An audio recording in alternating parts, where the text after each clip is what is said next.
Muy buenas tardes. Hoy, al día 13 de abril, día lunes 13, estamos en una reunión de Consejo de Ministros, viendo al día 29 del estado de emergencia cuál es la evolución de los indicadores de esta enfermedad y tomando, como siempre, decisiones buscando que sean las más adecuadas y las más oportunas para enfrentarla de manera adecuada.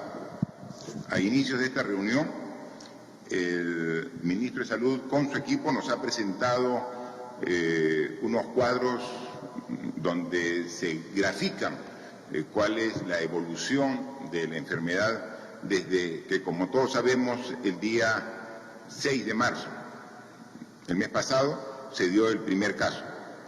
Ahora ha ido aumentando de manera gradual y progresiva y tenemos una serie de indicadores que nos muestran cuál es el resultado hasta la fecha de los esfuerzos que como gobierno, que como Estado y como país vamos logrando en esta enfermedad que afecta a todo el mundo, más de 200 países comprometidos, cientos de miles de muertes, ya han pasado las más de 110.000 muertes, ya está por llegar los 2 millones de casos positivos en todo el mundo, es decir, las características de esta enfermedad que se ha convertido ya en una pandemia que afecta a todos los continentes de nuestro país, no tiene referentes en la historia de la humanidad.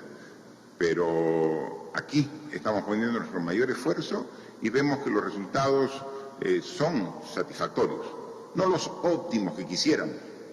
Siempre nosotros somos muy claros, cuando hay algo que reconocer de que está mejorando lo decimos, pero también reconocemos de que si el esfuerzo hubiera sido mayor y hubiera comprendido a todos los peruanos, tendríamos resultados aún mejores.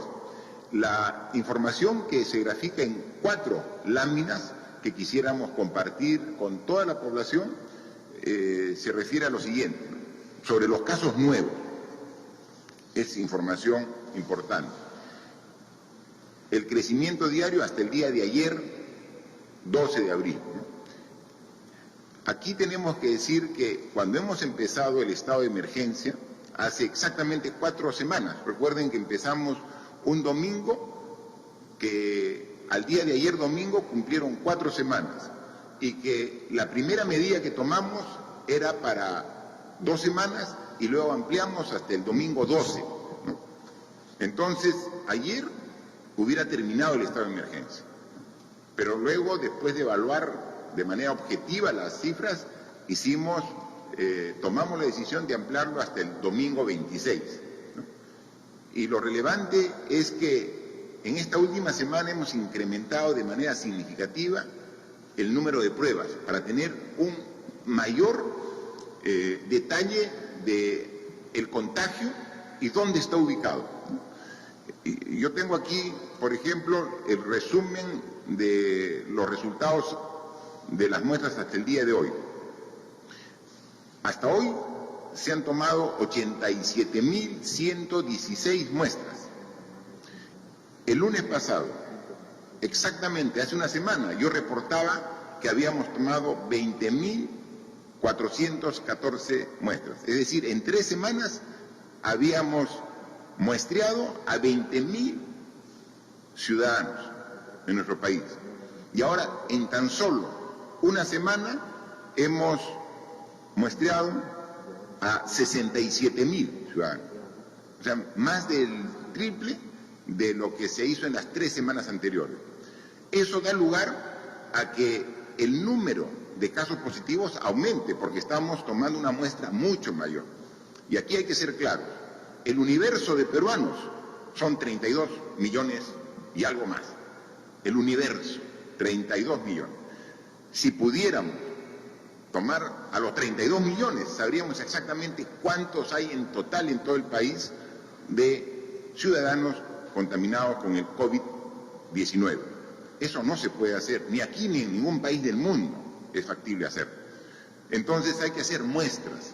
La muestra que hemos usado nosotros de manera representativa de los 32 millones de peruanos En las 3 primeras semanas era más o menos de 1.000, 1.200 ciudadanos por día. Esa era la muestra.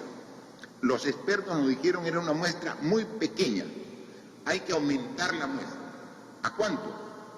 A 12.000 peruanos y peruanas que sean muestreadas por día. Teníamos que llegar de 1.000 a 12.000. En esta semana hemos comenzado. Y hemos primero 8, 9 y ahora 10.000. Entonces ahora tenemos que en esta semana los 87.000 ciudadanos muestreados de manera acumulada nos arrojan 77.000 pruebas negativas, 77.382, y como positivas 9.784. Entonces vemos que hay un incremento significativo desde la semana pasada, porque hemos aumentado 67.000 personas que hemos muestreado. Sin embargo, aquí vemos, y ahora sí nos referimos a las curvas, que de los casos nuevos que se vienen registrando, del 21% que teníamos previsto, hemos bajado al 20% de casos nuevos. Y la curva, que tenía una tendencia y una proyección a esta línea punteada, hemos logrado a partir del día 16, es decir, a la mitad del periodo que estamos evaluando, una tendencia a la baja. Entonces, a pesar de que el número absoluto de casos positivos ha aumentado por el tamaño de la muestra que estamos usando en la última semana, la tendencia tiende a la baja. ¿Y dónde se nota de manera más clara esa tendencia a la baja? Es en el caso ya específico de hospitalizados. Cuando tuvimos la evaluación hace 2 semanas, teníamos que el incremento diario de hospitalizados crecía por el orden del 22%. El 22% cada día aumentaba los hospitalizados. Ahora, en la evaluación hecha hasta el día de ayer, 12 de abril, y que nos han presentado el equipo de expertos del Ministerio de Salud, ha bajado el crecimiento diario de 22% a 14% de casos de hospitalización de ciudadanos que han sido afectados por el contagio del coronavirus, el COVID-19, pero que ahora ya hay una merma en esta progresión de casos hospitalizados. Si vamos de los hospitalizados, cuando agravan su condición en el hospital, tienen que pasar a la unidad de cuidados intensivos. De igual manera, nosotros teníamos que el crecimiento diario de pacientes que pasaban a cuidados intensivos era de 22%. Hoy, el informe actualizado ha bajado de 22% a 17%. Es decir, que la curva ya comienza a buscar la tendencia de la horizontal. Por eso incluso la nota que nos pone los expertos del Ministerio de Salud es que ya estamos llegando a un posible punto de inflexión. El punto de inflexión es donde la curva rompe la tendencia que tenía trazada. Entonces, y comienza, en vez de ser ascendente, a ponerse ya de carácter horizontal. Los casos UCI han pasado de 22 del primer tramo del estado de emergencia a la culminación de este segundo tramo ha pasado a 17%. Es decir, ha bajado 5 puntos porcentuales. Y también tenemos que decir, por doloroso que sea, cuál es el crecimiento de casos de fallecidos. Porque finalmente lo que queremos evitar con todo este esfuerzo es que las muertes que se originan por el contagio del COVID-19 sea lo menor posible. Evitarlas, por más esfuerzo que haga la ciencia y todos nosotros, es imposible, pero sí disminuir el nivel de afectación que llegue a una complicación de la enfermedad que lleve a cuidados intensivos y que después derive a la muerte del paciente. También, ese sí teníamos hace 2 semanas quizás el indicador más preocupante, porque teníamos un indicador de que estaban creciendo en las 2 primeras semanas del primer tramo del estado de emergencia, a pesar de el esfuerzo que hacíamos, en un 29% el crecimiento diario. Y luego, ahora ha disminuido y la tendencia es a 14% el incremento. Esos son valores que tenemos que tener bajo control y que vemos que lo estamos logrando. Entonces, incluso la información de la izquierda es la información propia generada por el Ministerio de Salud, ¿no? Y también tenemos un cuadrito al lado derecho, donde en ese cuadro, ahí vemos ya información con análisis que hacen, ya no nosotros, sino diversos países y fuentes de estudio que también comienzan a analizar, ¿no? Precisamente el Centro de Control de Enfermedades, el CDC, nos pone un cuadro donde precisamente ven que la evolución del crecimiento diario de enfermedades pone a Perú en su mejor desempeño comparando diversos países de Europa y de América, ¿no? Ven ustedes el cuadro, ahí países que como España, como Italia, realmente perdieron el control y el crecimiento de las personas fallecidas fue muy drástico. Hay algunas realidades diferentes con otros países, pero nosotros, cuadro que no es de la elaboración nuestra, sino del Centro de Control de Enfermedades, que determina cuál es el nivel de Perú, que tiene precisamente un desempeño que está evitando que el crecimiento en porcentual de las muertes sea como otras realidades, que es lo que queremos evitar, ¿no? Eso es la información a manera de diagnóstico de estas 4 semanas de estado de emergencia que hemos tenido y que nos permite ver que tienen un efecto positivo las medidas que hemos tomado y que si la tendencia es igual o mejor en estas 2 semanas, permite vislumbrar una salida, como todos esperamos, a partir del día 26 del mes de abril. Obviamente, cuando decimos 26 no significa que el día 27 todo vuelve a la normalidad.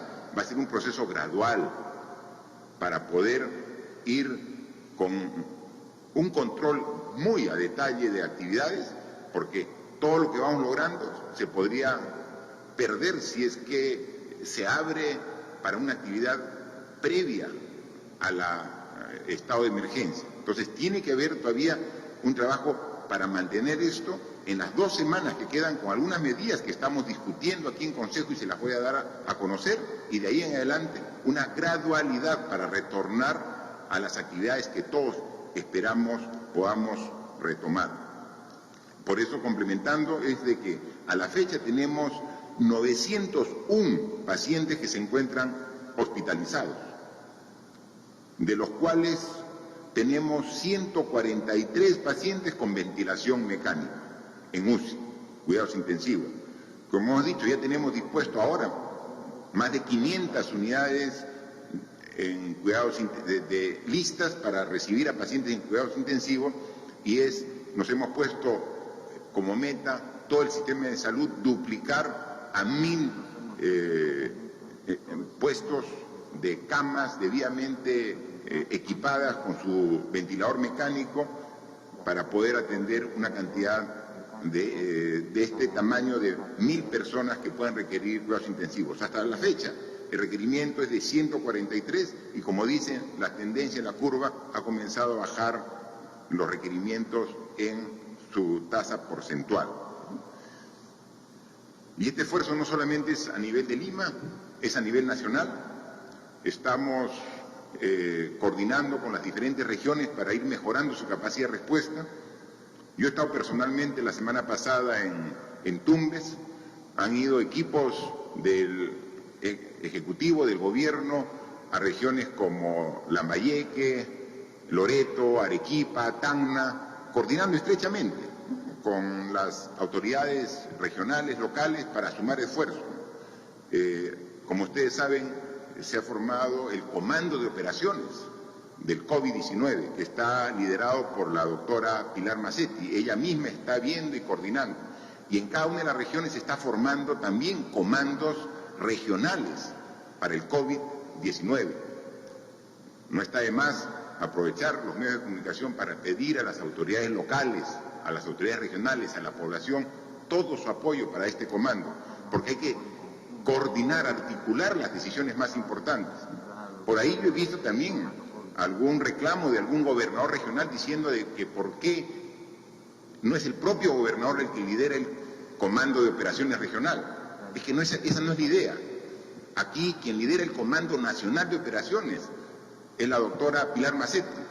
Si el criterio es que fuera la máxima autoridad, quien debería liderar es el presidente de la República. Pero el Comando Nacional de Operaciones no lo lidera el presidente de la República, porque son operaciones. No lo lidera el premier, no lo lidera el ministro de Salud. O sea, lo lidera una persona operativa con un comando operativo para tomar decisiones de manera permanente y articulada. Entonces, yo tengo la mejor de las relaciones con todos los gobernadores regionales. Yo vengo de la provincia, yo vengo de una región. O sea, sé el sentimiento que tenemos en las regiones. O sea, ¿cómo vamos a tomar decisiones de espaldas a las regiones y a los municipios? De ninguna manera. Menos en una circunstancia como la que estamos, en que todos tenemos que sumar esfuerzo. En consecuencia, cualquier malentendido que pueda haber hay que superarlo. O sea, aquí no hay espacio para la división, aquí tenemos que estar juntos y tenemos que apoyar las decisiones que como gobierno estamos haciendo en bien de toda la colectividad. Así que con la relación de franqueza, de cercanía, de confianza que tenemos y hemos tenido desde el inicio del gobierno con todas las regiones, hay que ratificarla, más aún en un momento de crisis, de emergencia como la que estamos viviendo. Así que seguiremos haciendo este esfuerzo y seguiremos trabajando en todas las regiones del Perú para llegar a estos objetivos. Hay que destacar que cuando hacíamos mención del caso del número de hospitalizados, el número de cuidados intensivos, estamos hablando del porcentaje de la población que ha ido a los hospitales después que ha sido afectado por esta enfermedad. Pero ¿qué dicen los datos de esta enfermedad? Y que ustedes ya los conocen, porque entonces hablamos todos los días y también hablan especialistas a nivel nacional e internacional. ¿Qué cosa se dice? Que del 100% de personas que son contaminadas con el COVID-19, solamente el 15% va al hospital. De eso una parte se queda en hospital y parte a cuidados intensivos dentro del hospital. Pero es el 15%. Y el otro 85% que está contaminado, ¿dónde está? Está en sus casas.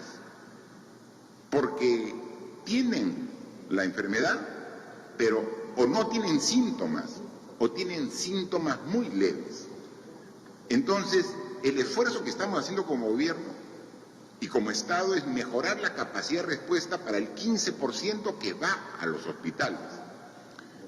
Lo que estamos tomando hoy como decisión en este Consejo de Ministros, hacer un esfuerzo también mucho mayor para hacer el seguimiento al 85% de personas que tienen la enfermedad pero que están en sus domicilios. Tenemos que llegar a ellos para hacer un mayor control, porque el que está en el hospital está absolutamente independizado y está controlado. Pero tenemos que hacer el mismo control para el 85% de la población que teniendo el COVID-19 está en su domicilio y que si no está cumpliendo estrictamente las indicaciones de aislamiento, comienza primero a contagiar a su propia familia y después puede contagiar a quienes interactúan con él. Entonces tenemos que hacer un control y seguimiento más adecuado y estamos formando una comisión multisectorial donde está el Ministerio de Salud, siempre con la presidencia del Consejo de Ministros, pero con un apoyo grande de soporte de las Fuerzas Armadas para hacer el control y monitoreo de este 85% de la población para que se evite que el contagio continúe de manera comunitaria dentro de la zona aledaña. Para ello estamos hoy aprobando un decreto supremo donde se da algunos recursos, se asigna recursos económicos y se da un detalle de las responsabilidades y la forma operativa, cómo va a trabajar este equipo para hacer el seguimiento y junto con ellos evitar de que se propague el mal. Entonces, tenemos un equipo que trabaja con el 85% de la población que no requiere ir al hospital. Y obviamente todo el sector de salud está poniendo su máximo esfuerzo para tener la mejor respuesta al 15% que sí tiene que ir al hospital, para que después que la superen puedan ir tranquilos a sus casas una vez que se les da el alta hospitalaria, como hemos visto, que solamente hoy tenemos más de 400 de alta hospitalaria y tenemos mucho más de 1000 de alta de pacientes que ya superaron la enfermedad desde su domicilio. Es sumamente importante ello. Luego también manifestar que ya hemos aprobado aquí un decreto supremo que seguramente más tarde se publicará o si no mañana, para lograr tener mayores herramientas para el cumplimiento de lo que hemos establecido como gobierno, de que hasta que culmine el estado de emergencia el día 26 de abril solamente pueda salir una persona por familia, siempre y cuando sea estrictamente necesario, porque seguimos viendo aglomeraciones mayores a las que establecen las condiciones para poder controlar el contagio. Decimos que puede salir una sola persona y vemos personas que van con sus hijos a hacer las compras, o personas que están paseando por un parque en pareja, cuando debería salir solo una persona. Todos esos formas de infringir las disposiciones que damos son potenciales formas de contagio. Y bueno, después de 4 semanas, creo que debemos ser más estrictos. El decreto supremo que hoy estamos aprobando es no solamente ratificar la prohibición de la salida de más de una persona, sino evitar el contacto. O sea, no es que salgo con mi enamorada, no es que salgo con mis amigos para una pichanguita de fulbito, no, o salgo y me encuentro en el supermercado para hacer un poco de vida social. Estamos atentando contra el esfuerzo que estamos haciendo para bajar esa curva que vemos que está bajando, pero que tenemos que bajarla aún más. Entonces, ahora la sanción con el decreto es con una multa. O sea, bueno, pues, quien no incumpla será merecedora de una multa. Hoy, en el transcurso del día, vamos a dar la aprobación a este decreto supremo y mañana tendrán los detalles porque estamos precisamente en todo este proceso. Vamos a también hacer un esfuerzo. Hemos visto que de manera muy operativa y voluntaria algunas instituciones o algunas tiendas han hecho para asegurar el distanciamiento social necesario en esta época de epidemia que estamos viendo en el Perú y el mundo. Han hecho círculos en el suelo, distanciados cada metro, para que cuando vamos a entrar a alguna tienda o vamos a hacer algún trámite, tengamos que respetar. Eso que se ha hecho de manera voluntaria también tiene que ser de manera obligatoria, o sea, tenemos que hacerlo en todos los espacios. Y estamos también aquí viendo, conversando con el ministro de Agricultura, para que hacer un esfuerzo aún mayor de coordinación con los alcaldes principalmente, que son los que tienen la responsabilidad de los mercados, para mejorar también las aglomeraciones que hay en los mercados. Son responsabilidades de los propios municipios, los gobiernos locales, pero ahí vamos juntos a hacer un esfuerzo como partimos la oferta en un mercado en 2 o 3 alternativas para que la población no vaya a un solo centro de abastos y pueda estar en 2 o 3 para que pueda disminuir la aglomeración. Es decir, los resultados que hemos visto en las curvas son buenos, pero todavía pueden ser mejores porque nos falta aún el compromiso de las personas que están incumpliendo en desmedro de toda la gran mayoría de la población que sí está poniendo todo su esfuerzo para cumplir.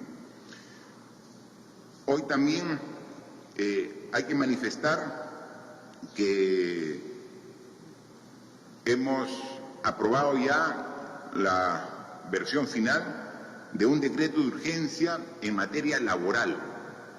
Es en materia laboral que es sumamente importante. Lo hemos dicho, el daño de esta enfermedad es tremendo en toda la humanidad. Afecta a la salud, afecta a la vida, afecta a la economía, afecta también el trabajo de muchas personas. Y dentro de esa cruda realidad de afectación, nosotros tenemos que dar propuestas concretas de cómo, ante esa realidad que no se puede evitar, que estamos viendo en diversas partes del mundo, es el nivel de afectación en la mano de obra de diferentes tipos de actividades. Entonces nosotros estamos aquí con mucho esfuerzo trabajando una propuesta que hoy la hemos aprobado en materia laboral. Yo quisiera que dos ministras nos den un poco de detalle al respecto, porque ellos conocen más el tema por ser su especialidad. La ministra de Trabajo y la ministra de Economía. La ministra de Trabajo, el esfuerzo que estamos haciendo para que, ante la gravedad de la situación, podamos no desamparar a los trabajadores. Y la ministra de Economía, para que nos diga esto qué significa en costo para el gobierno, para las arcas del Estado, para atender a esta población que puede estar tranquila ahora con trabajo, pero que entra en una situación de vulnerabilidad como efecto colateral que genera la enfermedad que afecta a todos. Yo pido, por favor, a la ministra Silvia, ministra de Trabajo, que nos dé una explicación de la norma aprobada el día de hoy. Muchas gracias, señor presidente, colegas. Efectivamente, la norma tiene un profundo sentido de equidad. Está pensado en trabajadores que, habiendo agotado con los empleadores la posibilidad de llegar a acuerdos para mantener el empleo a cambio de una remuneración, estos esfuerzos terminan siendo infructuosos. En ese sentido, de manera excepcional, se abre la modalidad de suspensión perfecta de labores. Es una modalidad que ya el ordenamiento laboral contemplaba, pero lo excepcional y además lo favorable en coyunturas como esta es que esta modalidad viene acompañada de ingresos para los trabajadores que representan un paliativo a la situación que el presidente ha descrito bastante bien. En ese sentido, para todos los trabajadores que pudiesen quedar comprendidos en una situación de suspensión perfecta de labores, se abre la posibilidad de que puedan retirar parte de su compensación por tiempo de servicios. De la misma manera, se abre la posibilidad del retiro de parte de sus fondos de pensiones en el sistema privado, y para aquellos trabajadores que no tienen acceso al pago de la compensación por tiempo de servicio porque su régimen no lo permite, que es el caso claramente del régimen de las microempresas, se crea una prestación económica excepcional de emergencia de protección social. Es una prestación que asciende al orden de 760 soles por mes, previsto para un periodo de 3 meses, que es el periodo que se estima que puede extenderse la emergencia sanitaria, y además tiene como criterio para aplicar que los trabajadores no superen ingresos del orden de los 2.400 soles. En líneas generales, presidente, estas medidas son las que acompañan a una decisión que, siendo seria, no desprotege a los trabajadores, como tampoco el Ministerio de Trabajo, que garantiza acompañar este proceso de verificación de las suspensiones perfectas con criterio de equidad y de justicia. Gracias, presidente. No, gracias, ministra. Este es un gran esfuerzo. Seguramente cuando podamos controlar el nivel de contagio de esta enfermedad y gradualmente recobremos una relativa normalidad, porque la normalidad conocida como la situación previa a esta epidemia no la vamos a retomar. Nuevamente, también tenemos medidas muy ambiciosas para generar un dinamismo económico para que luego las propias empresas puedan trabajar no solamente a la misma capacidad previa, sino aún mayor, y requieran una mayor cantidad de puestos de trabajo. Pero en ese hay un periodo que definitivamente va a haber una afectación que estamos como gobierno poniendo todo el esfuerzo para atender y no dejar de lado a los trabajadores. Ministra de Economía, por favor, ¿cuál es el esfuerzo económico que como gobierno estamos haciendo? Gracias, presidente. Para complementar a la ministra Silvia, efectivamente, el gran esfuerzo del Gobierno es para proteger el vínculo laboral de los trabajadores y para eso tenemos que preservar a las empresas. El costo de las medidas que la ministra Silvia ha detallado, como saben, una vez que se aplica la modalidad de suspensión perfecta, primero se tiene posibilidad de acceder a los ahorros privados de los trabajadores a través de su CTS o de las AFPs. Eso está estimado en ahorros privados de aproximadamente 500 millones de soles. Y luego, como lo dijo la ministra, en el caso de los trabajadores de las MIPES, nosotros daremos un subsidio por 3 meses por un monto de 760 soles mensuales, con un costo estimado de 652 millones de soles, que es, según estas proyecciones, lo que estaríamos destinando. De manera adicional, también vamos a garantizar que durante este periodo de suspensión perfecta los trabajadores cuenten con e-salud, cuenten con cobertura de salud. Y en la medida que hay algunos trabajadores que no cumplen con los requisitos para el periodo de latencia, nosotros como gobierno vamos a destinar al menos 92 millones de soles para garantizar que todos los trabajadores, sin excepción, durante el periodo de suspensión perfecta, mantengan su cobertura de salud. De la misma manera, sabiendo que hay trabajadores que están próximos a jubilarse, no queremos que este periodo de suspensión perfecta les afecte, así que también la ONP va a reconocer, para los trabajadores próximos a jubilarse, va a reconocer los 3 meses de aporte. Es decir, el esfuerzo fiscal de esta primera medida es aproximadamente 700 millones de soles. Asimismo, presidente, también quisiera complementar con la medida de liberación de algunos fondos de pensiones. Como le hemos dicho antes, durante este periodo excepcional estamos tomando decisiones excepcionales. En el caso de las AFPs, estamos beneficiando a 3 grupos de trabajadores con la medida. La primera tiene que ver con los trabajadores que acceden a la suspensión perfecta, como lo dijo la ministra Silvia. Ellos podrán retirar 2.000 soles. Luego hay un segundo grupo de trabajadores donde de cierta manera ampliamos la medida aprobada algunas semanas. ¿Qué implica esta medida? Que los trabajadores que han dejado de aportar en los últimos 6 meses también puedan acceder a su fondo de pensiones por 2.000 soles, a su fondo privado de pensiones. Esto beneficiaría aproximadamente a 500.000 trabajadores y se podría tener un acceso a al menos 700 millones de soles. Y hay un tercer grupo. El primer grupo entonces es los que entran en la suspensión perfecta. El segundo grupo son los que han dejado de aportar en los últimos 6 meses, que se complementa a la medida aprobada. Y hay un tercer grupo. Considerando también a los trabajadores más vulnerables, se va a autorizar a que los trabajadores con sueldos menores a 2.400 soles puedan retirar en 2 armadas de 1.000 soles cada una, hasta 2.000 soles en los próximos 2 meses. Esta medida va a beneficiar aproximadamente 1.9 millones de trabajadores por un costo aproximado de 3.400 millones de soles. Todas las medidas, entonces, que estamos aprobando en este nuevo decreto de urgencia van a beneficiar en temas de acceso a fondos de las AFPs a 2.4 millones de trabajadores con un impacto estimado de 4.229 millones de soles. Gracias, presidente. Bien, ministras, ahí en esta norma, como se ha explicado también, se está considerando un artículo para ampliar la posibilidad de retiro de los depósitos de las AFPs, los fondos privados de pensiones.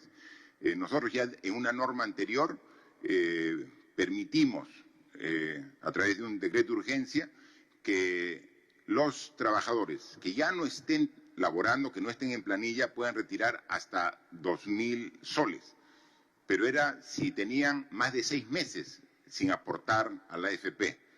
Ahora, la norma que hoy está aprobada, pueden retirar todos los trabajadores que hayan dejado de laborar, así hayan dejado de laborar hasta el último mes.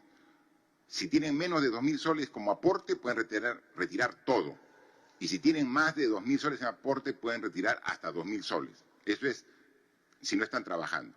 Pero los que están trabajando y siguen en planilla, si su sueldo es hasta de 2.400 soles, pueden también retirar 2.000 soles de sus aportes a la AFP.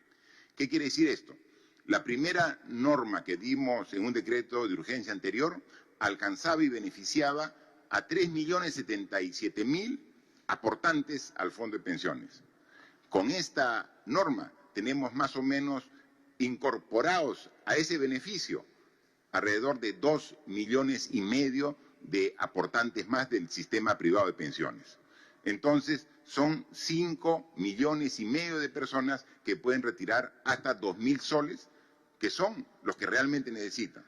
Sabemos que los aportantes al sistema privado de pensiones son más o menos 6,5 millones. Entonces, 1 millón, que son los que están trabajando y que ganan más de 2.500 soles mensuales o 2.400 soles mensuales, son los que ellos por el momento no tendrían esa facilidad. Así que estamos haciendo este esfuerzo. Eso significa una autorización de un retiro del fondo de pensiones del orden de entre 8.500 a 9.000 millones de soles para que puedan también ser un alivio en este momento difícil por la cual todos estamos pasando. Manifestar hoy día también es ya la segunda semana de las clases remotas que hemos establecido en el Ministerio de Educación. El inicio fue bastante auspicioso, el lunes, martes, miércoles, la semana pasada. Luego se interrumpió precisamente por los días de jueves y viernes santo, ¿no? Pero hoy se retoma con más fuerza porque también la Asociación de Medios está colaborando también con una hora de su programación para dar los contenidos que requiere. No dudamos que esto va a ir mejorando gradualmente. Vamos a hacer el esfuerzo de llegar a toda la población estudiantil de inicial, primaria y secundaria para que puedan acceder a sus conocimientos, que también ellos lo reclaman. Sabemos que en algunos casos en particular va a haber mayor dificultad que en otros, pero para eso estamos, para encontrar la solución a las dificultades. Hay que tomar en cuenta que es claro que para salir de esta enfermedad necesitamos el distanciamiento social, y donde más acercamiento social son precisamente en las escuelas.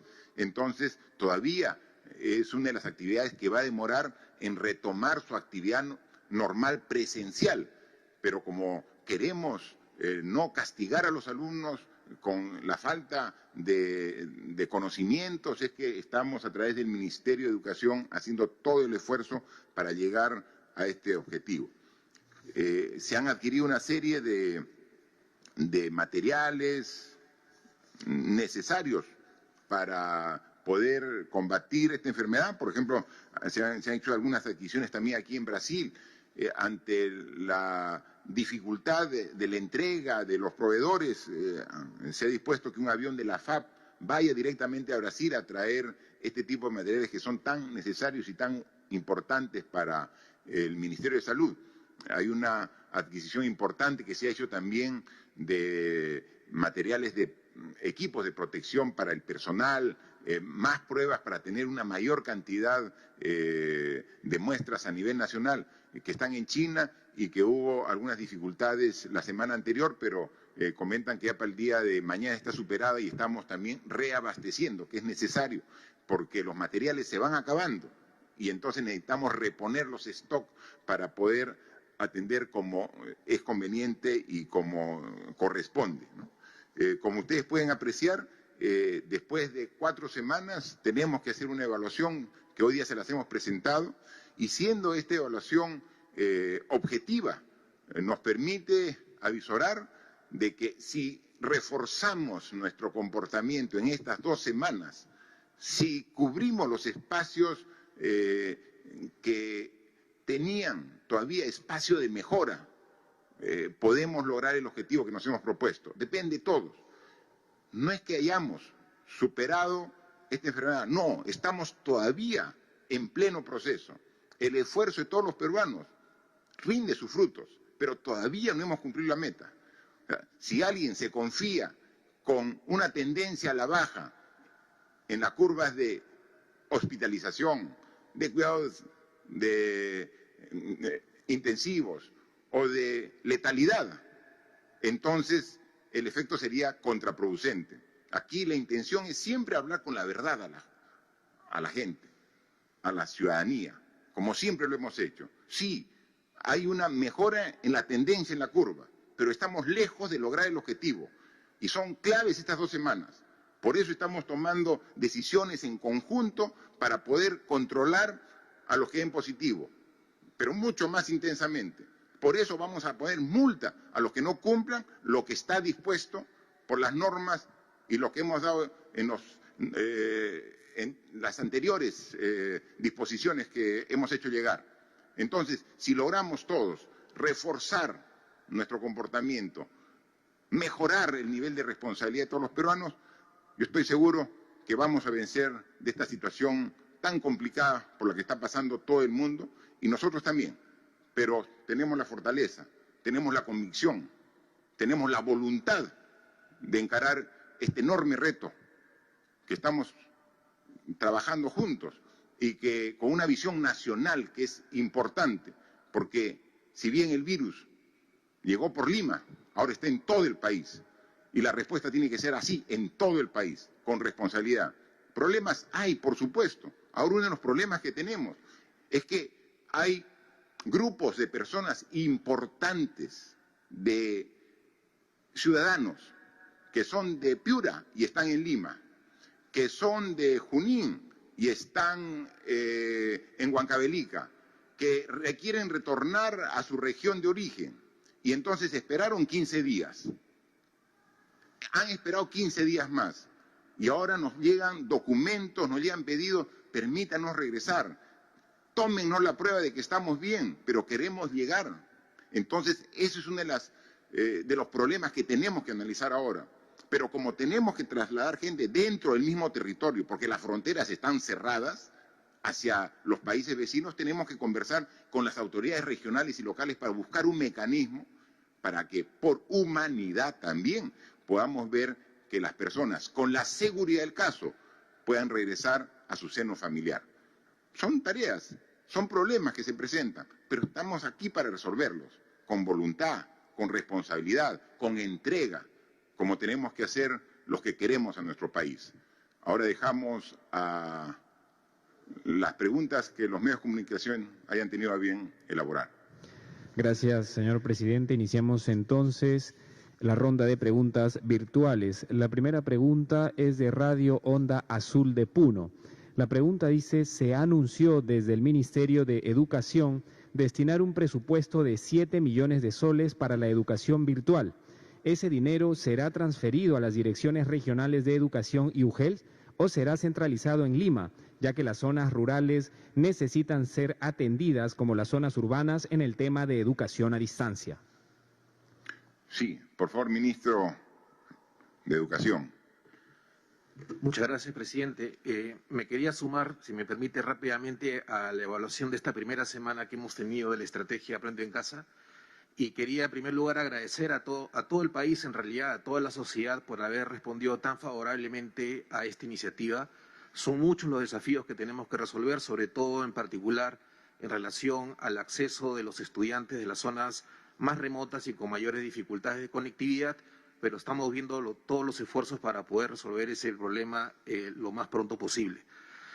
Quería también nuevamente agradecer a los niños, niñas, adolescentes del país, que nos están dando un ejemplo nuevamente de ciudadanía, en primer lugar, aceptando, digamos, esta situación de confinamiento, pero en segundo lugar también demostrando una motivación muy grande para poder ejercer su derecho a educarse, ¿no? Las fotos que hemos recibido, los videos que hemos recibido de cómo los niños y adolescentes se están comprometiendo con esta iniciativa son muy motivadores para seguir adelante. Y también ciertamente agradecer a los profesores que están adaptándose, que están tratando de resolver las situaciones difíciles que se le presentan, sobre todo aquellos que están en zonas rurales y donde hay más dificultad para la conectividad. Y también a los padres y madres de familia, siempre dándoles el mensaje que le den tranquilidad a sus hijos, sus hijas, que confíen en sus docentes, que sepan que hay entidades supervisoras que van a estar también acompañando la calidad de los servicios educativos, sobre todo en el ámbito privado. Una manera de haber podido empezar de manera favorable, una de las razones, perdón, de haber podido empezar todo este proceso de manera favorable, positiva, es la articulación que hemos tenido con los gobiernos regionales y las direcciones regionales de educación. La mitad del presupuesto del sector se transfiere a las regiones. Las regiones tienen un compromiso importante en la implementación de todas nuestras actividades. Del presupuesto regular, las regiones pueden identificar al día de hoy ya algunos recursos para que puedan usarse libremente en la estrategia Aprendo en Casa, siempre cumpliendo con las reglas de presupuesto público. En el caso de Puno, por ejemplo, de su presupuesto regular, aproximadamente tienen 3 a 3.5 millones de soles que podrían reorientarlos a las actividades vinculadas a Aprendo en Casa. Aparte de eso, a fines de abril se van a transferir aproximadamente 19 millones de soles a las regiones vinculadas al tema de los compromisos por desempeño. De ese monto, el 70% tiene que ver con las actividades que se tienen que dar para la limpieza de las instituciones educativas, y un 30% de ese monto puede efectivamente utilizarse para actividades como Aprendo en Casa. En el caso de Puno en particular, aproximadamente tendrían 1 millón de soles para su presupuesto vinculado a actividades que no están contempladas en las actividades regulares y que pueden reorientarse a actividades como Aprendo en Casa, ¿no? En ese sentido, sí estamos atentos a que las regiones puedan implementar actividades. Un ejemplo de lo que lo vienen haciendo es que nosotros iniciamos nuestro trabajo con 350 radios regionales y al día de hoy son aproximadamente ya 1.000 radios regionales, buena parte de ellas gracias al compromiso de las regiones de haber comprometido a estas radios en la implementación de la estrategia Aprendo en Casa. Gracias, ministro, por favor. La siguiente pregunta es del diario Perú 21. La pregunta es, ¿el gobierno tiene voceros? Los únicos voceros son el presidente y sus ministros, porque Farid Matuk, asesor del Comando COVID-19, ha dado declaraciones alarmistas durante la Semana Santa. En otros países, la cuarentena se ha extendido para personas vulnerables, niños, adolescentes y ancianos, pero los jóvenes adultos salen en horarios distintos para trabajar. ¿Podríamos esperar eso a partir del 26 de abril? Por favor, ministro de Salud. Muy buenas tardes. En relación con las declaraciones del profesor Farid Matuk, él las ha tenido antes de ser miembro del equipo de prospectiva del Ministerio de Salud, las tiene ahora y seguramente las mantendrá en el futuro en su calidad de ciudadano de este país. Ello no representa la voz oficial del gobierno. La voz oficial del gobierno es la del presidente de la República y del sector es la del ministro de Salud y en el caso del comando COVID de la doctora Massetti. Valoramos, sin embargo, las opiniones tanto del profesor como de otros profesores y profesoras, científicos sociales, estudiosos de estos temas, porque, como lo hemos repetido en varias oportunidades, recogemos los conoceres, los saberes, las experiencias para poder orientar la toma de decisiones de política pública que aquí se discuten. Gracias, ministros. Efectivamente, de eso se trata, ¿no? Aquí somos un gobierno que toma sus decisiones de manera articulada, tomando en cuenta las particularidades de cada uno de los sectores, que toma en cuenta también las diferencias que existen entre diversas regiones de nuestro país que requieren también decisiones particulares. Entonces, como tal, tenemos una línea clara de acción que la conduce el presidente con su Consejo de Ministros. Entonces, si estamos en un tema de salud, hay una línea clara de vocería, ¿no? El presidente del Consejo de Ministros y el ministro del sector, en este caso es Salud. Para los casos operativos es la doctora Pilar Massetti, quien es la presidenta de un comando operativo y que a la vez tiene sus comandos equivalentes en las regiones. Entonces, eso es claro. Si el tema es de seguridad, para eso tenemos la voz y la vocería del ministro del Interior, ¿no?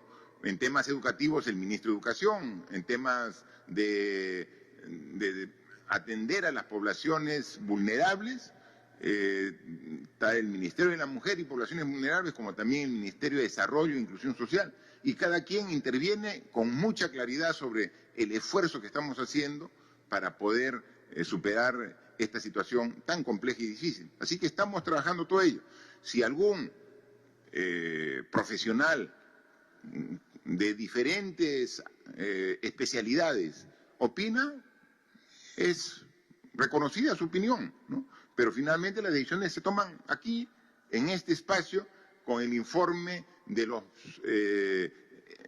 las comisiones creadas para tal fin. Así que todas las opiniones que se den son bienvenidas, pero las oficiales son las que tienen los ministros y los responsables de las comisiones que claramente han sido creadas para enfrentar de manera clara y directa el embate de esta enfermedad. En la siguiente pregunta, el diario Expreso y el diario Correo de Tacna, ambos denuncian casos de corrupción en los sectores de la Policía Nacional del Perú respecto a la compra de equipos de protección personal y hasta de botellas de agua, específicamente en la región policial Lima, y preguntan qué medidas se están tomando para sancionar y prevenir estas irregularidades. Y respecto al sector salud, sobre la compra de ventiladores con precios cuestionados y hasta triplicados, como en el caso de los ventiladores que compró el MINSA en Tacna para el hospital de Ate. Bien, al respecto vamos a ser absolutamente claros. Este es un gobierno que desde el inicio luchó contra la corrupción. Y es un gobierno firme y categórico para cumplir ese objetivo. Si encontramos en cualquiera de los procedimientos que estamos estableciendo para poder enfrentar de manera adecuada el coronavirus algún tema de corrupción, vamos a ser los primeros en castigar ejemplarmente a los responsables. En el caso específico de esta información sobre la compra de unos respiradores mecánicos que se habría hecho para el hospital de Ate. Obviamente el hospital de Ate requiere, para poder ampliar su capacidad de atención, mayor cantidad de respiradores mecánicos, ¿no? Pero inmediatamente hoy temprano le hice la consulta al ministro y entonces me dijo que era un proceso de compra que estaba en progreso y que efectivamente se había visto estas irregularidades. Para empezar, que era una empresa que ya los tenía asignados para un hospital en Tacna y que luego los había recuperado para venderlo a mayor precio ante la demanda y necesidad. Eso no puede ser. O sea, ese tipo de empresas donde incluso hay peruanos que laboran en ella, en un momento de emergencia, de crisis, o sea, eso puede ser tratar de jugar y tener una sobreganancia, sobreutilidad en estas condiciones, es imperdonable.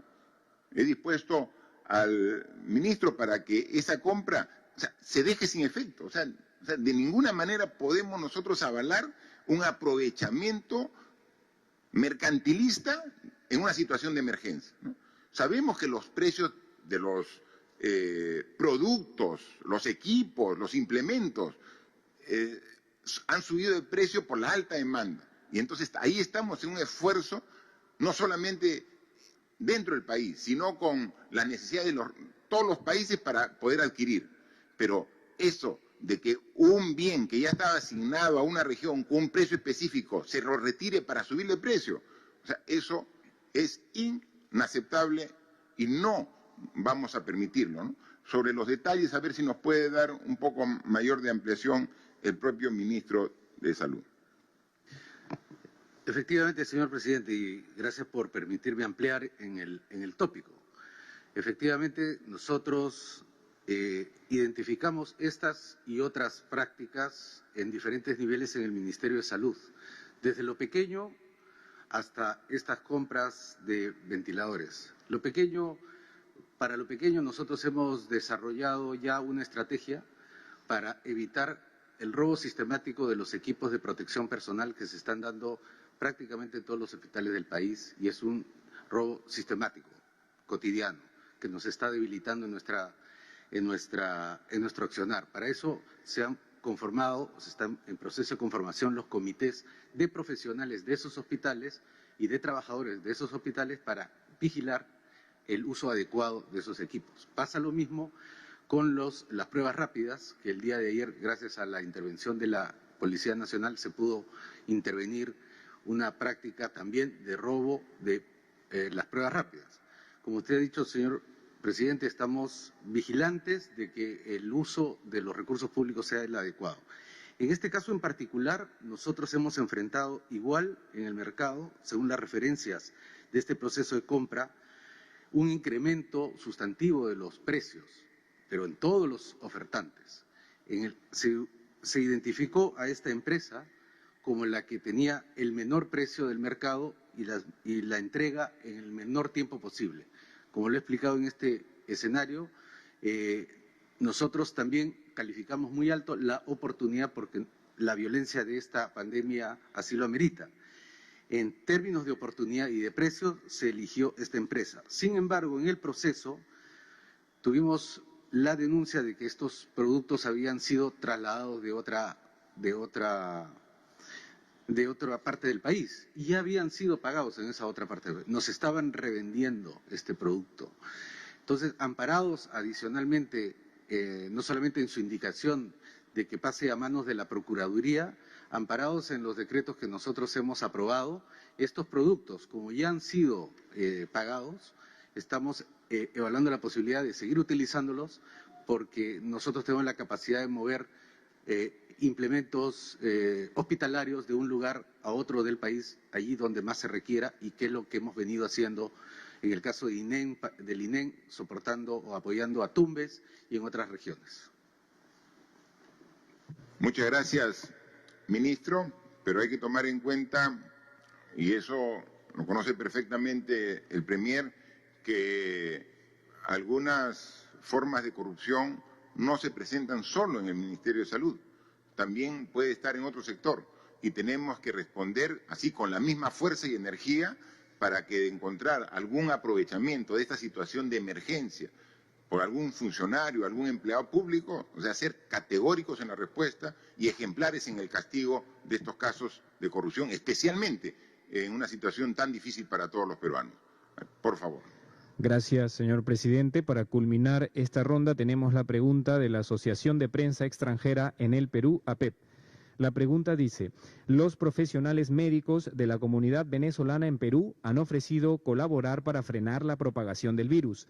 ¿Están evaluando incorporar estos migrantes profesionales en momentos en que escasean médicos y enfermeras, sobre todo para atender zonas alejadas del país?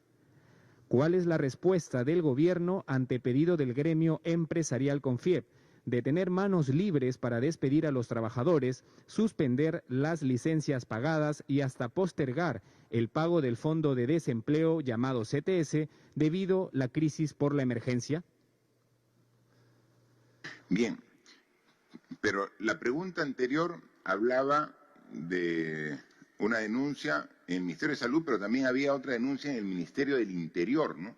Entonces, decimos, estos espacios no pueden dejar ningún lugar a duda. Entonces, también yo le pido al ministro del Interior sobre las acciones del sector para precisamente ser absolutamente transparente en el uso de los recursos públicos. Por favor, ministro Morán. Muchas gracias, presidente.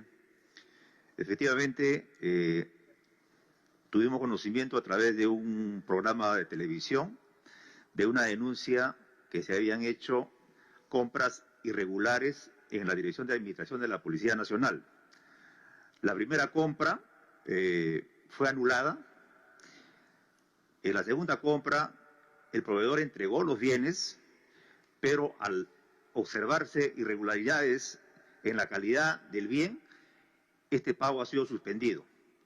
En otras palabras, no ha habido perjuicio para el Estado, pero aún así se ha dispuesto la separación de todos los involucrados y para que intervenga la Contraloría General de la República.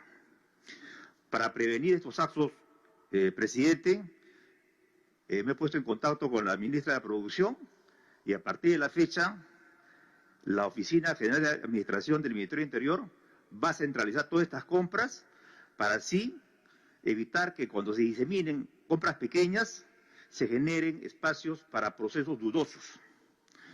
Por otro lado, las empresas textiles de reconocida trayectoria se van a encargar de hacer las mascarillas para el personal policial cumpliendo las explicaciones técnicas del Ministerio de Salud. Y en segundo lugar, antes de venir al Consejo de Ministros, he tenido una reunión con el señor Contralor General de la República y le he pedido formalmente que audite todas las compras que ha hecho la Policía Nacional durante este periodo de emergencia, para que trabaje en forma imparcial, objetiva e irrestricta. Y si encuentra observaciones en el comportamiento de funcionarios o indicios dolosos, que proceda a la denuncia correspondiente. Y en tercer lugar, presidente, se ha publicado, nosotros somos respetuosos de la prensa, de su labor informativa, de su labor de denuncia, pero en esta guerra hay dos enemigos, y usted lo ha dicho muy bien, la desinformación y el pánico. Hemos tenido conocimiento por la carátula de un medio impreso hoy día, de una información que no tiene un origen de verdad, una nota de inteligencia que no es verdad. Y por esa razón, yo lamento mucho que con esta actitud se desprestigie la labor de la Policía Nacional. Aún así, y repito, presidente, un eje fundamental de la política de gobierno es la lucha contra la corrupción y la impunidad. En ese sentido, todas las compras de la Policía Nacional van a ser auditadas por la Contraloría General de la República, y al respecto también está interviniendo la Fiscalía Anticorrupción y el Fuero Privativo Militar Policial para que inicie las investigaciones y sancione ejemplarmente a los presuntos responsables. Gracias, ministro. Por eso es que insistimos tanto en el control concurrente o simultáneo de la Contraloría General de la República. Pedimos facultades legislativas al nuevo Congreso y no nos las dio. Inmediatamente presentamos un proyecto de ley en el mismo sentido y finalmente fue aprobado. Ya está vigente la ley del control concurrente y simultáneo en este periodo del estado de emergencia. Ya el primer requerimiento fue del orden de 10 millones de soles por parte de la Contraloría para poder cumplir con su objetivo. Ya salió la transferencia y se le ha dado los 10 millones de soles para que la Contraloría pueda desplegar toda su capacidad de control y fiscalización de todo lo que estamos haciendo. No solo nosotros, sino también los gobiernos locales que, por ejemplo, tienen la labor del reparto de las canastas de alimentos de primera necesidad que hemos dispuesto para las personas más vulnerables. Me informa la ministra de Economía que ya hay un segundo requerimiento de transferencia presupuestal por parte de la Contraloría. Todo el apoyo, porque obviamente queremos ojos que vean todo lo que se hace, porque tenemos que responder con celeridad ante una emergencia de este tipo, pero también con mucha honestidad y transparencia, que es uno de los requisitos que hemos puesto para cada una de las acciones que hacen cada uno de los ministerios. La pregunta de la Asociación de la Prensa Extranjera era sobre profesionales médicos de otras nacionalidades. Por favor, ministro de Salud. Gracias, señor presidente. Como ustedes saben, uno de los recursos más valiosos para enfrentar esta epidemia es el recurso humano. Y en recurso humano nosotros hemos tomado una serie de medidas tanto en el área laboral, en el área de bienestar, también en el área de la seguridad. Sin embargo, hemos visto mermada la cantidad de recursos humanos que tenemos disponibles en los hospitales y los centros de salud, debido a que también en el área de protección hemos decidido que los profesionales y los técnicos mayores de 60 años o con alguna dolencia que ponga en riesgo su salud, se retiren de este riesgo. Esto, por supuesto, nos ha reducido importantemente el número de profesionales y técnicos en nuestros establecimientos. Nosotros estamos reclutando profesionales de otras nacionalidades que cumplan estrictamente los requisitos de ley establecidos en nuestro país, tanto en materia de la colegiación como en materia de su certificación a través de SUNEDU. Cumplidos los requisitos, pueden trabajar en nuestro sistema que requiere tanto de estos profesionales en este momento. Muchas gracias. Muchas gracias, ministro. La otra era sobre el tema también laboral. Por favor, la ministra de Trabajo, Silvia, responde esa pregunta. Sí, gracias, presidente. Ha sido parcialmente respondida en la primera parte. La propuesta de gobierno es intentar todo tipo de acuerdo para preservar empleos e ingresos de los trabajadores. Por eso se descarta de plano cualquier fórmula que facilite o haga de los ceses colectivos una aprobación automática, porque eso va a contracorriente justamente el esfuerzo del conjunto de medidas económicas y laborales que estamos aprobando. Con relación a la suspensión perfecta, hemos dicho, se está contemplando como una figura excepcional, viene acompañada de un conjunto de medidas que van a garantizar ingresos a los trabajadores, en particular a los más vulnerables, así como la importante prestación de servicios de salud que durante ese tiempo, el tiempo que dure la suspensión perfecta, pueden requerir tanto los trabajadores como sus familias. Así que es un compromiso y una apuesta del Estado por mitigar los efectos en esta crisis sanitaria, presidente. Gracias. Sí, por favor, Premier, complementa la respuesta. Sí, presidente, gracias. Inicialmente, cuando como gobierno determinamos el estado de emergencia y la cuarentena, se dispusieron algunas medidas de carácter laboral. La primera, obviamente, era el trabajo remoto y la segunda era licencia con goce de haber. Pero estaba predeterminado para un periodo de 15 días. Ahora estamos ya iniciando una tercera etapa, que son ya la quinta semana de 6. Y obviamente el contexto de ayer es diferente al día de hoy. Y a efecto de ello, como gobierno tenemos la responsabilidad de actuar y responder especialmente en medidas de carácter sociolaboral. Efectivamente, desde el día miércoles de la semana pasada, a instancia del Ministerio de Trabajo, venimos trabajando una propuesta de carácter laboral respecto a la suspensión perfecta, lo que significa que tenemos que, como gobierno, dilucidar en la defensa del trabajo, pero también en la defensa de la fuente que genere ese trabajo, es decir, buscar un término medio que equilibre. Y justamente esta norma está encaminada a no abandonar al trabajador, sino como Estado y como gobierno responsable darle un soporte y que el trabajador no se sienta abandonado. Esta es una norma que ha evaluado distintos contextos de carácter social, especialmente de índole económico. Y solamente, presidente, para cerrar, en el tema de control concurrente que usted lo ha manifestado, los momentos actuales ponen en evidencia la necesidad de contar con un acompañamiento, especialmente de la Contraloría General, no solamente desde una perspectiva horizontal, o sea, para los sectores públicos, sean los ministerios, sino también vertical, tanto gobierno nacional, gobiernos regionales y gobiernos locales. Hoy día se pone en evidencia de la necesidad de este acompañamiento. Sin embargo, como gobierno debemos ratificar una posición firme, clara y contundente de ayer, de hoy y de siempre. Una lucha frontal contra la corrupción, y no solamente en la denuncia, sino también que esto pueda materializarse en las sanciones correspondientes. A efecto de ello, presidente, estamos implementando para esta semana toda una plataforma donde se están transparentando todos los recursos económicos que están siendo destinados en estas circunstancias de emergencia en las cuales se encuentra el Perú. Es decir, montos por programas, por proyectos, contratos, al detalle, para no solamente una perspectiva de transparentar la gestión económica, sino también para que todos los ciudadanos puedan auditar, puedan fiscalizar de cómo se vienen haciendo uso de estos recursos públicos. Muchas gracias, Premier, muchas gracias, ministros, ministras que han intervenido. Esta es la forma como venimos trabajando de manera articulada, con mucho esfuerzo, mucho esfuerzo. Aquí el reto es muy grande y tenemos todos que trabajar con toda nuestra energía para poder vencer esta enfermedad que, si no la enfrentamos juntos, no vamos a tener los resultados esperados.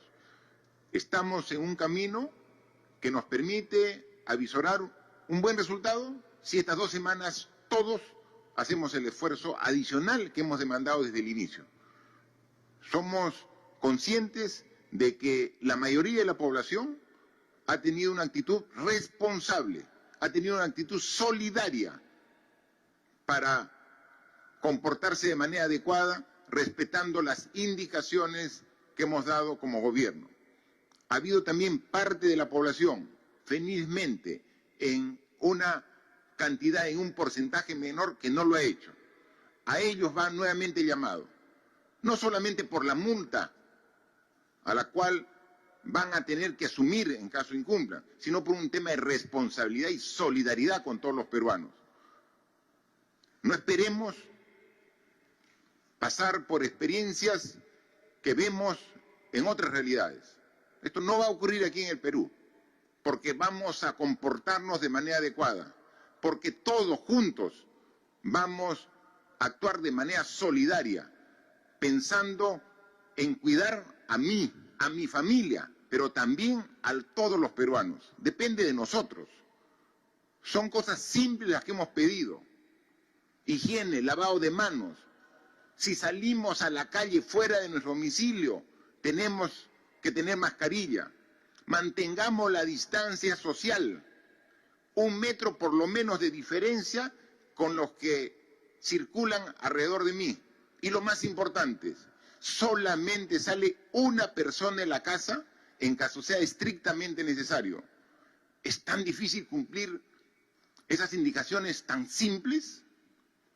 Del cumplimiento de esas 4 indicaciones simples depende la vida y la salud de muchos peruanos.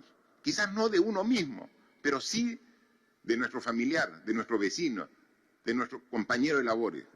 Hagamos todos que este esfuerzo valga la pena. Depende de nosotros el vencer esta enfermedad. Vamos por buen camino, pero falta todavía mucho. Esforcémonos hasta el final.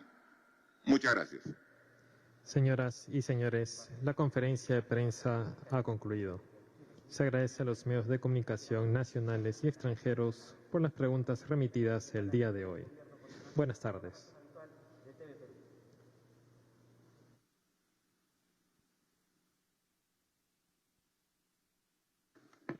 Listo. Muy bien. Entonces tenemos